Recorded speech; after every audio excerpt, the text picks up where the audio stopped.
Apartments کے ان مالکان سے متعلق حکومتی موقف کیا ہے جنہوں نے مارکیٹ ریٹ یا ڈیولپر سے براہ راست فلیٹس خریدے؟ قانون کی نظر میں ان کی کیا حیثیت ہے؟ کیا ان تمام خریداروں کے مالی لین دین کی شفاف تحقیقات ہونی چاہیے؟ سوال نمبر 8، 1 کنسٹیٹیوشن ایونیو میں فلیٹس کے مالکان کو حکومت کی جانب سے اصل قیمت واپس کرنے کا فیصلہ کیا متاثرین کے لیے کافی ہے یا انہیں مارکیٹ ریٹ کے حساب سے مزید معاوضہ ملنا چاہیے؟ سوال نمبر 9، کیا حکومت شہریوں کو معاوضہ دینے کے لیے سرکاری خزانہ استعمال کرے گی؟ کیا ڈیولپر کی اپنی جائیدادیں نیلام کر کے یہ رقم وصول نہیں کی جا سکتی؟ سوال نمبر 10، حکومت 1 کنسٹیٹیوشن ایونیو کو سیکیورٹی رسک قرار دے رہی ہے، اگر یہ عمارت سیکیورٹی رسک ہے تو اسے دوبارہ 5 اسٹار ہوٹل میں تبدیل کرنے سے یہ خطرہ کیسے ٹل جائے گا؟ کیا ہوٹل کے مہمان سیکیورٹی کے لیے خطرہ نہیں ہوں گے یا پھر یہ عمارت مکمل طور پر گرا دی جائے گی؟ سوال نمبر 11، 21 سال تک یہ عمارت سیکیورٹی اداروں کو نظر کیوں نہیں آئی؟ کیا اپریل 2026 میں امریکہ اور ایران کے مذاکرات صرف ایک بہانہ ہے یا واقعی یہ عمارت ریاست کے لیے سیکیورٹی رسک بن چکی ہے؟ سوال نمبر 12، اسلام آباد میں غریبوں کی کچی بستیاں اور کراچی میں نسلہ ٹاور جیسے منصوبے گرا دیے جاتے ہیں مگر 1 کنسٹیٹیوشن ایونیو کو عدالتوں کی جانب سے ریگولرائز کر دیا جاتا ہے، کیا پاکستان میں قانون کی تشریح چہرہ دیکھ کر کی جاتی ہے؟ سوال نمبر 13، کیا 1 کنسٹیٹیوشن ایونیو کا کیس پاکستان میں طاقتور اشرافیہ کے لیے قانون کی برابری کا ایک حتمی امتحان ثابت ہوگا یا یہ بھی ماضی کی طرح ایک اور ادھوری کہانی رہ جائے گا؟ ان تمام سوالات کے جوابات حاصل کرنے کی کوشش کریں گے۔ ہمارے ساتھ موجود ہے مسلم لیگ نون کے رہنما حذیفہ رحمان صاحب، ہمیں جوائن کر رہے ہیں۔ ترجمان خیبر پختونخوا حکومت شفیع اللہ جان صاحب، پاکستان تحریک انصاف سے ان کا تعلق ہے۔ سینئر صحافی تجزیہ کار منیف فاروق صاحب بھی آج ہمارے ساتھ شامل ہیں، بہت شکریہ آپ کا۔ حذیفہ صاحب، یہ 1 کنسٹیٹیوشن ایونیو کا جو معاملہ ہے یہ حکومت نے شروع تو کر دیا ہے، لیکن کیوں اس طرح لگ رہا ہے جیسے آپ لوگوں کو بھی جو ہے وہ ڈاؤٹس ہو رہے ہیں، سیکنڈ تھاٹس آ رہے ہیں کہ جناب یہ بہت بڑے بڑے نام اوبویسلی اس پورے پروجیکٹ کے ساتھ انوالوڈ ہیں، اس کا ارادہ کیا ہے آپ کا؟ مطلب ان سب کو کٹہرے میں لا کے کھڑا کرنا ہے یا یہ صرف ایک آغاز تھا، ایک دھمکی لگانی تھی اور اس کے بعد معاملہ ختم؟ جی بہت شکریہ خان صاحب، آپ کی مہربانی کہ آپ نے حکومت کا موقف جاننے کے لیے مجھے مدعو کیا۔ ممکن ہے اس معاملے پر ہمارے جو دیگر حکومت کے دوست ہیں، وزراء ہیں، ان کا اپنا ایک موقف ہو، لیکن ظاہر ہے چونکہ یہ عوامی مفاد عامہ سے جڑا ہوا ایک معاملہ ہے، میں خود بھی ایک لائر ہوں تو میں سمجھتا ہوں کہ ایک جو ہے وہ right decision has been done in a wrong way. تو بیسیکلی میں تو اس کا دفاع نہیں کروں گا کہ کیونکہ سول کو کبھی فوجداری نہیں کرنا چاہیے۔ ہم جو کہ پریکٹس کرتے ہیں تو اکثر اپنے کلائنٹس کو بھی یہی بتایا کرتے تھے کہ بھئی اگر آپ کا سول جھگڑا ہے تو آپ سے بڑا بیوقوف کوئی نہیں ہے کہ اس کو فوجداری میں کنورٹ کر دے۔ یعنی زمین کا جھگڑا ہے، بننے کا جھگڑا ہے، آپ اسے تھپڑ مار دیں، گولی چلا دیں، بازو توڑ دیں۔ تو مقصد کہنے کا یہ کہ عدالت نے ایک آرڈر کیا، اسلام آباد ہائی کورٹ نے بالکل درست آرڈر کیا، انٹیریئر منسٹر صاحب کا موقف اس پر بالکل ٹھیک ہے، لیکن یہ طریقہ میں سمجھتا ہوں کہ ہمارے جیسے معاشرے میں بالکل اپلائی نہیں ہونا چاہیے کہ 2-2.5 ہزار بندہ ایک ایسی بلڈنگ کو خالی کرانے پہنچ جائے جس کا already administrative control C D A کے پاس موجود ہے۔ اور اس کا بڑا اچھا طریقہ تھا کہ سی ڈی اے جو ہے ان کو نوٹسز دے دیتی، بلڈنگ ویسے سیل کی جا سکتی تھی، علاقہ مجسٹریٹ کر دیتا، لیکن ظاہر ہے یہ بیوروکریسی ہے، غلط فیصلے کروا دیتی ہے، لیکن وزیر اعظم صاحب نے اسی لیے اس پر نوٹس لیا اور اس کام کو روکا۔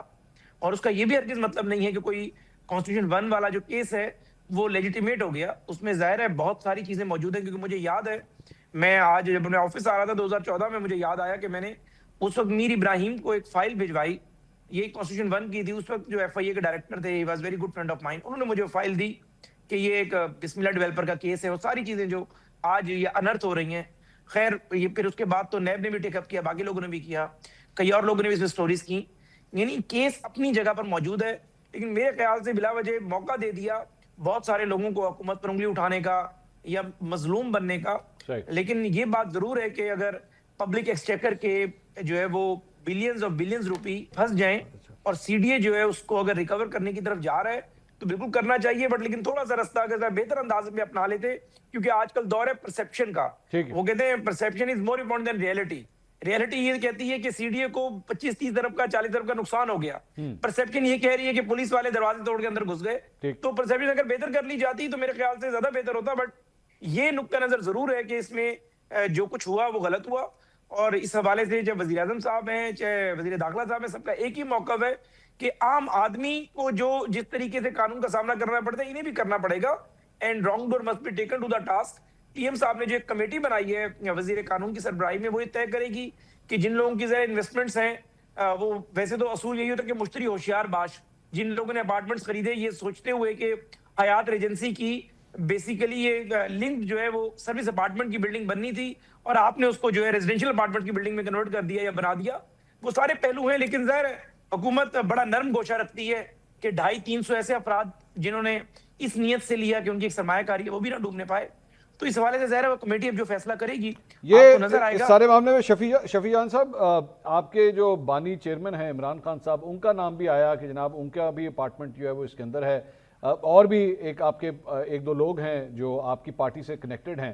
لیکن ظاہری بات ہے آپ کی جماعت کا ہمیشہ جو ہے وہ احتساب کا نعرہ جو ہے وہ رہا ہے کہ جناب احتساب ہونا چاہیے، طاقتور کے خلاف جو ہے وہ اگر احتساب نہیں ہوگا تو معاشرہ کس طرح چلے گا. سپورٹ کرتے ہیں حکومت کے اس اقدام کو آپ کی جناب یہ احتساب کر رہی ہے، لوگوں کو کٹہرے میں لا کے کھڑا کر رہی ہے، ڈیولپر ہو کوئی بھی ہو، آپ سپورٹ کرتے ہیں؟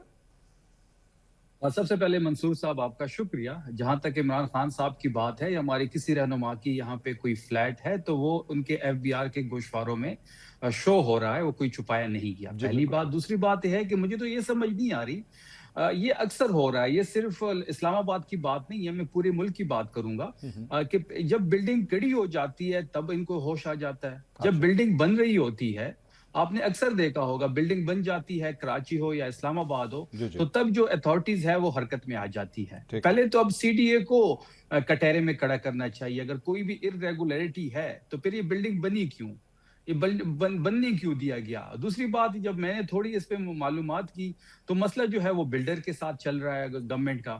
تو اگر بلڈر کے ساتھ مسئلہ چل رہا ہے تو پھر عام لوگوں کو کیوں اس کے نکالا گیا، یہ بہت بڑا سوالیہ نشان ہے.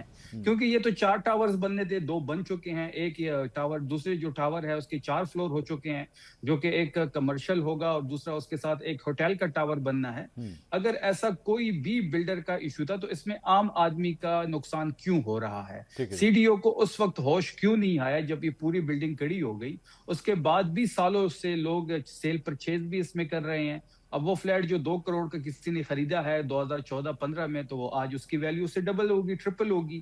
عام آدمی کیوں سفر کر رہا ہے؟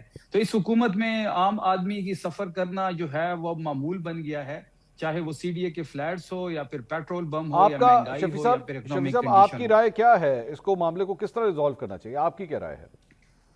دیکھیں، پہلی رائے میری یہ ہے کہ پہلے تو سی ڈی اے کو کٹہرے میں لانا چاہیے. جو اس ٹائم جو موجود تھی، جو عہدوں پہ براجمان تھے، کہ ان سے ایک غیر قانونی چیز یہ کہہ رہے ہیں کہ کوئی غیر قانونی چیز ہے تو اس ٹائم کیوں اپروو ہوئی. اس ٹائم کے جو افسران تھے پہلے تو ان کو کٹہرے میں کھڑا کرنا چاہیے. اس میں عام آدمی کا کیا نقصان کیوں ہو؟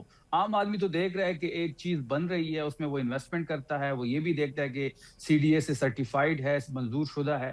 پھر سی ڈی اے کو اگر 10-15 سالوں بعد ہوش آیا تو یہ تو پھر پہلے تو سی ڈی اے کو کٹہرے میں کھڑا کرنا چاہیے، پھر آگے جو ہے انکوائری کو موو کرنا چاہیے. نہیں سر، وہ سی ڈی والی چیز تو ہو گئی نا. اب تو ظاہری بات ہے مجموعی طور پر اب یہ ڈیسائیڈڈ ہے کہ جناب کوئی irregularity تو ہوئی ہے، جو اس کا جرمانہ بھی دینا تھا وہ بھی اس پارٹی کی طرف سے نہیں دیا گیا. اب آگے کیا کریں؟ اس طرح تو پھر ظاہری بات ہے غریب آدمی جو مثال کے طور پر جس کا ایک چھوٹا سا 5 مرلے کا 3 مرلے کا گھر ہے اور وہ بھی غیر قانونی طور پہ بنتا ہے، ہو سکتا ہے اس کو بھی کئی سال ہو چکے ہوں، جب وہ گرانے کے لیے آئیں گے تو وہ بھی کہے گا جناب میں تو اتنے سالوں سے بیٹھا ہوں، میرا آپ یہ گھر کس طرح گرا سکتے ہیں؟ سوال تو پھر وہ بھی کرے گا. یہاں پہ تو سوال پھر اس بات کا بھی آتا ہے کہ طاقتور کے خلاف جو ہے وہ قانون ہلکا ہو جاتا ہے، غریب آدمی جو کمزور ہوتا ہے اس کے اوپر چڑھ دوڑتا ہے. دیکھیے، گھر کا اور جو اپارٹمنٹس ہے اس کا ذرا ڈفرینس یہ ہے کہ گھر کی جو پراپرٹی ہوتی ہے وہ آنر ہی ہوتا ہے جو اس میں رہ رہا ہوتا ہے. اچھا جی. اب جو اس قسم کے جو اپارٹمنٹس بنتے ہیں تو بلڈر کوئی اور ہوتا ہے.